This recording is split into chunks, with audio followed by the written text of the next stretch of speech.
When you feel something difficult, ඔයාට දෙයක් අමාරුයි කියලා හිතන ඕනම වෙලාවක ඔයා හොඳට මතක තියාගන්න ලේසිද අමාරුයි. හිතන්න පුළුවන් දෙයක්ද? බෑ. එහෙනම් අමාරුයි කියලා හිතන හැම වෙලාවකම මොකද කරන්න ඕනේ? අපි ගමු බෞද්ධ වශයෙන් ලස්සන මේ වාක්‍ය. You should be armed with the weapon of information. ඔයා තොරතුරු නැමැති අවියෙන් සන්නද්ධ වෙන්න ඕන. ආගමික උන්මාදය. ලෙඩක් නේ. ආගමික අමු ලෙඩක්. In a week සතියකින්, in a month මාසෙකින්, in a week සතියකින්. Without grammar you can do nothing, right? ව්‍යාකරණ නැතුව ඔයාට කරන්න පුළුවන් ඉටි ගෙඩියක් නැතස්. හරිද? ඔළුවට දාගන්න හොඳට මම මේ කියන එක. දැන් ඔය කරපු phrases ටික, clauses ටික ඔක්කොම එකතු කරලා අපි මේ ඉන්න තඩි වාක්‍ය වලට යමු. නැත්නම් පත්‍රයක් එහෙම ගත්තම ලොයිට් කියව ගන්න හම්බෙන්නේ නැහැ. ළමයි කියනවා සර් මේ ආටිකල් එකේ මේ මෙතනින් පටන් ගත්තා මෙතන එනකල්ම ෆුල් ස්ටොප් එකක් නැහැ. මෙහෙම තඩි වාක්‍ය නේද? තඩි වාක්‍යයක් කියන්නේ මේ phrases clauses ටික තමයි. ඒව ඇඩ් කරලා වාක්‍ය එක්ස්පෑන්ඩ් කරලා තියෙන්නේ. වාක්‍ය ලොකු කරලා තියෙන්නේ. හරිද? ඔයාලා කතරු හොයාගන්නත් බෑ, ක්‍රියාව හොයාගන්නත් බෑ නේද? ඒව ආටිකල් එකක් කියවද? ඒක තමයි. දැන් එහෙම වෙන්නේ නැහැ. දැන් ගාරට තිතට කිරලා මැනලා වැඩේ කරලා තියෙන්නේ. හරි කල්පනාවෙන් දැන් මේක පොඩ්ඩක් බලන්න. අපි ඔය එක සබ්ජෙක්ට් එකකුයි එක verb එකකුයි හරිද? තියෙන වාක්‍යයකට කියනවා පුතා simple sentence එකක් කියලා. ඒ කියන්නේ යට තියෙන එක සබ්ජෙක්ට් එකයි එක predicate එකයි. වදනන සබ්ජෙක්ට් කියන උත්තය predicate කියන verb එක. හරි? With the help of these two we can form a sentence. මේ දෙන්න උදව්වෙන් අපිට වාක්‍යයක් හදාගන්න පුළුවන්.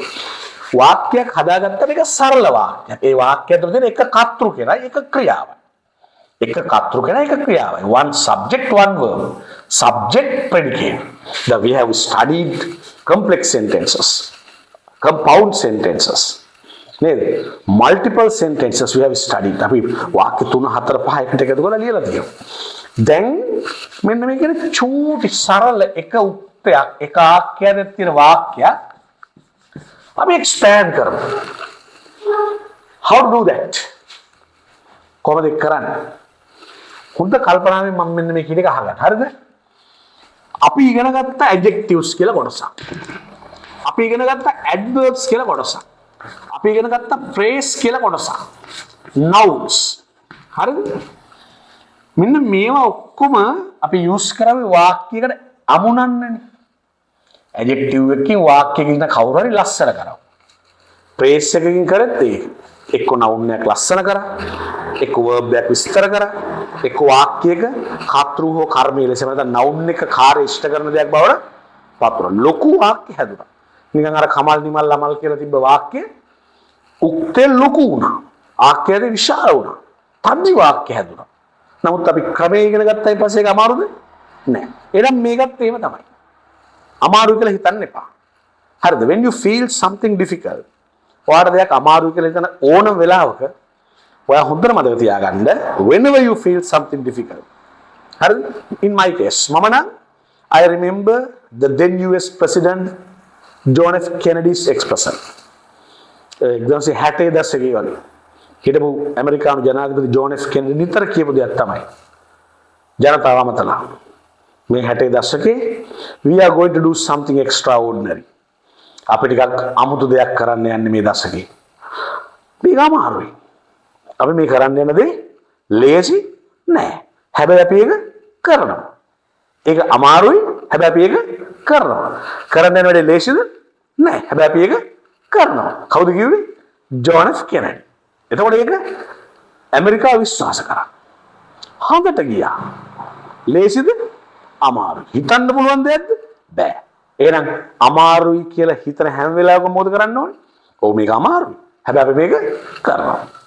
ඔව් මේක අමාරුයි. හැබැයි අපි මේක කරනවා. It's okay. You can do. Understand. Believe yourself. ඔය විශ්වාස කරන්න.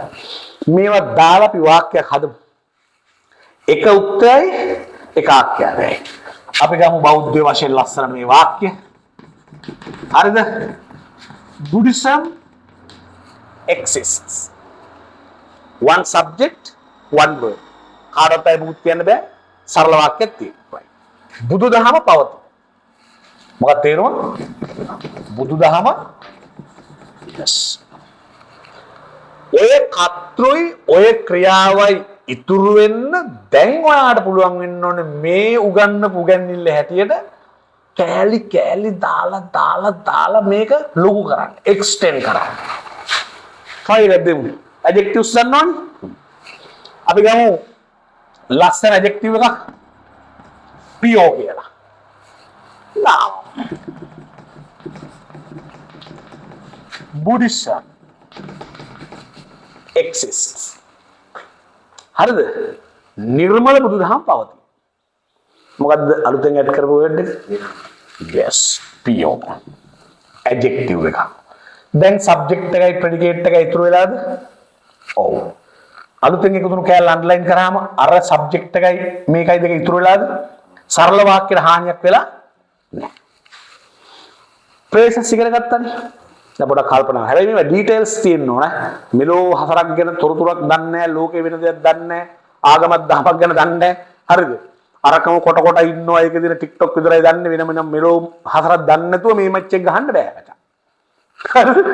You should be armed with the weapon of information. ඔයා තොරතුරු නැමැති අවියෙන් සන්නද්ධ වෙන්න ඕන. Without being armed with the weapon of information, you can't create pompous sentences. What a nirmanashili lassan lone and varied expressions can never be formed. Hadan hambenne lassan diga quality වාක්‍ය. දැන් ඔන්න මම බෞද්ධයෙක් වශයෙන් මම මේක ලස්සන කරනවා තව කෑල්ලක් එකතු කරලා. Pure Buddhism. Right on a praise එකක් දානවා. The most practical doctrine exists. Right? Add කරපු කැලේ ටික අන්ලයින් කරමු. Pure, the most practical doctrine. දැන් බලන්න අන්ඩර්ලයින් කරලා තියෙන කොටස් ටික ඉවරුනයින් පස්සේ අර උඩ තියෙන වාක්‍යයේ එහෙම් පිටින්ම gediya පිටින් තියෙනවනේ. Buddhism exists තියෙනවා. වෙන වාක්‍ය කොහේ හරි ඇද්දලාද? නැහැ. වාක්‍ය ඇද්දලා නැහැ. ඇද්දලා තියෙන මොනවද? phrase එකක් තියෙනවා, adjective එකක් තියෙනවා. Fit the right. අයිපරකින් pure Buddhism, the most practical doctrine exists. වඩා දැන් සාමාන්‍ය adjective phrase එකක් කර adjective clause එකක් කර තියෙන වාක්‍යයක සිංහල meaning එක පුතා අපි පටන් ගන්න ඕනේ එයාගේ. ඒක තමයි adjective phrase clause කලාවේ theory. කාගෙද පටන් ගන්න ඕනේ? ඒ adjective phrase එකෙන් හරි adjective clause එකෙන් හරි. තේරුණාද කියන එක? adjective phrase එකෙන් හරි adjective clause එකෙන් හරි. right. මේ බලන්න. වඩා ප්‍රායෝගික දහම වන නිර්මල බුදුදහම පවතී. පැහැදිලි කියන්නේ? වඩාත් ප්‍රායෝගික දහම වන නිර්මල බුදුදහම පවතී. දැන් අලුත් කැලේ ටික එකතු වුණායින් පස්සේ වාක්‍ය ෂේප් නේ. right. තාරිය ලොක් කරමුද? මේ හරගමු ඈ. මදි වෙයි.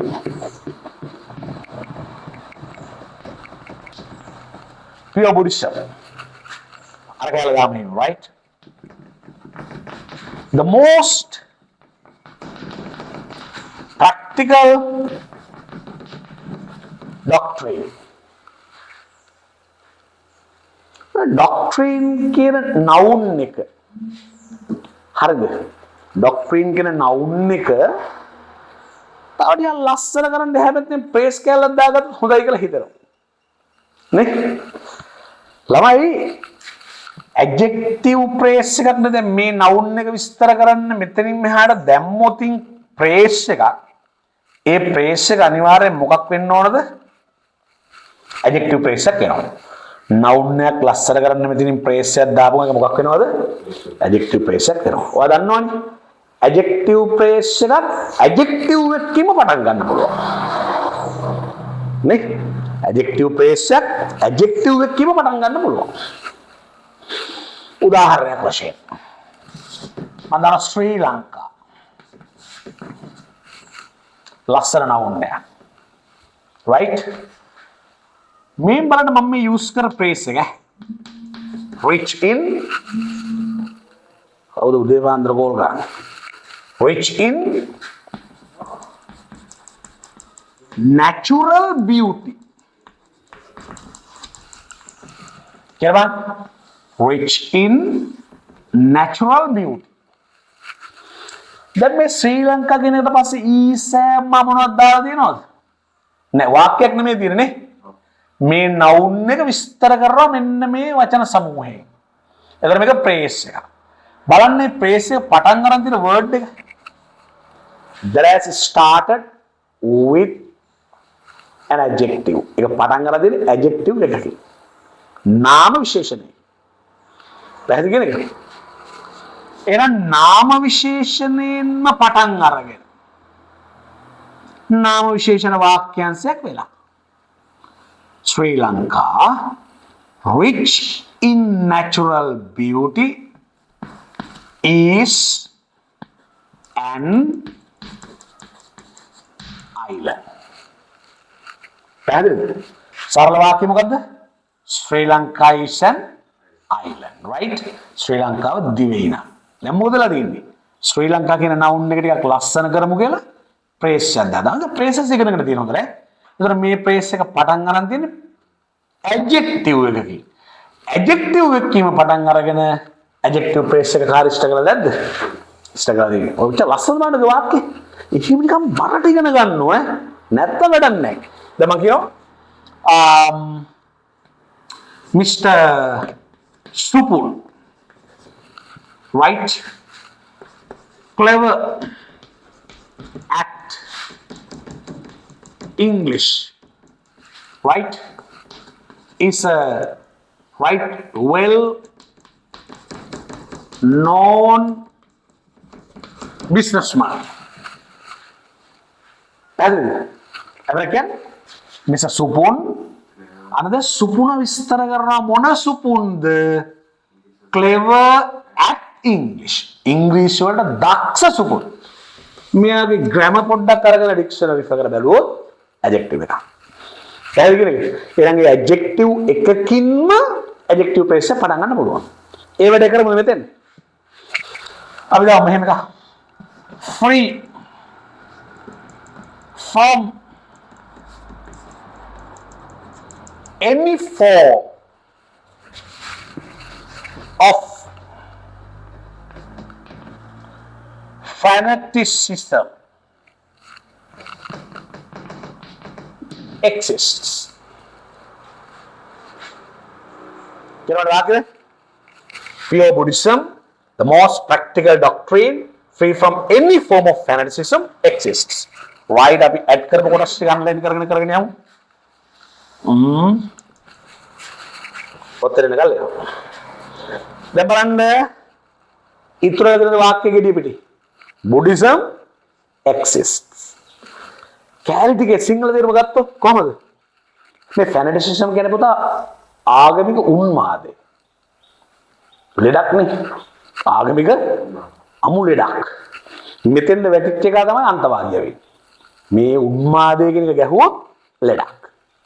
ලෝකේ විනාශ වෙලා තියෙන්නේ ඔන්න ආගමික උන්මාදින්ද තමයි. පැහැදිලිද? හොඳටම තියාගන්න බුදුදහම එහෙම කේසයක් නැහැ. කිසිම උන්මාදයක් නැහැ. කැමති නම් පාසල් වරෙන් නැත්තම් ගහිනපා. හරිද? හැබැයි පව පින කියලා එකක් තියෙනවා ඒක ඔළුවට දාගන්න. එහෙමනේ. එහි පස්සේ ගවිල්ලා බලපන් නැත්තම් යපන්. පැහැදිලිද? ආය වරෙන් වගේ මරනවා ආවේ නැත්තම් පොයේ දවසේ පාසල් දැනගනින්. ගාන ගාන්ටාර දෙන්න එන්න නම් එපා පිස්සු නම් කියලා ඉඳපන් පාන්සල් වරේ එහෙම කන්නේ නැහැ. එහෙම නැහැ. ඒක තමයි නිදහස. That's why we call Buddhism is a philosophy. ඒක අපි කියන්නේ බුදුදහම දර්ශනයක් කියලා. That's not a religion. ඒක philosophy එකක්. ඒක දර්ශනයක්. ඒක ටිකක් අමාරුයි සාමාන්‍ය මිනිහෙකුට තේරුම් ගන්න. As Buddhists අපි බෞද්ධ වශයෙන් බෞද්ධය දන්නේ නැහැ. ඇත්තටම මේකේ යථාර්ථය මොකක්ද කියලා.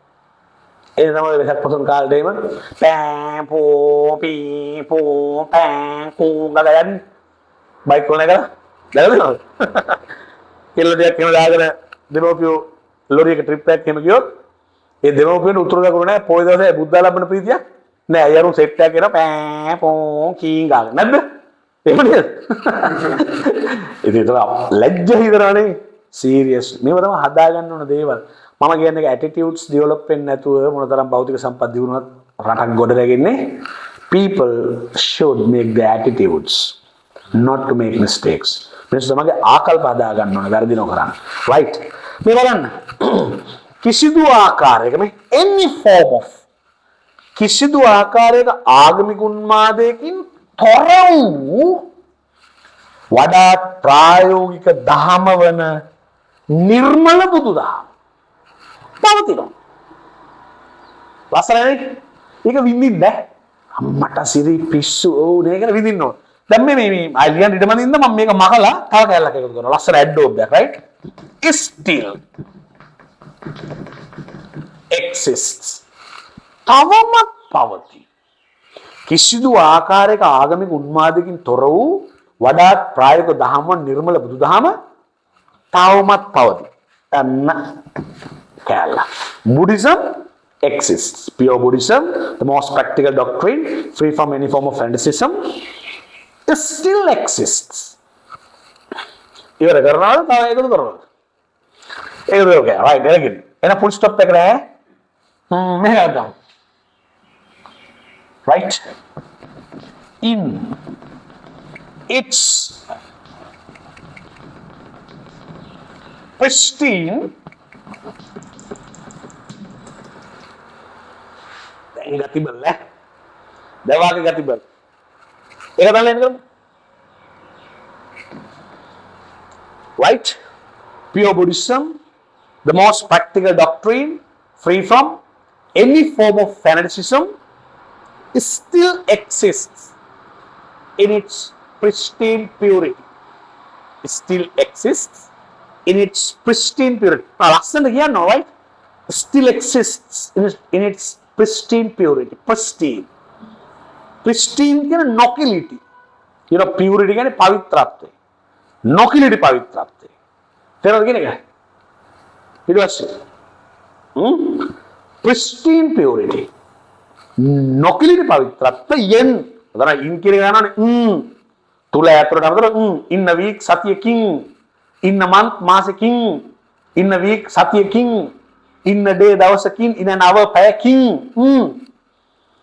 in 2 weeks සති දෙකකින් understand quite good now just have a look at the sentence what a nice sentence I have written on the board right pure Buddhism the most practical doctrine free from any form of fanaticism still exists in its pristine purity කිසිදු ආකාරයක ආගමික උන්මාදකින් තොර වූ වඩාත් නිර්මල දහම වන වඩාත් ප්‍රායෝගික දහම වන නිර්මල බුදුදහම එහි නොකිලිටි පවිත්‍රත්වයෙන් තවමත් පවතී. ඔන වැඩ කියන්නේ ඕකටයි.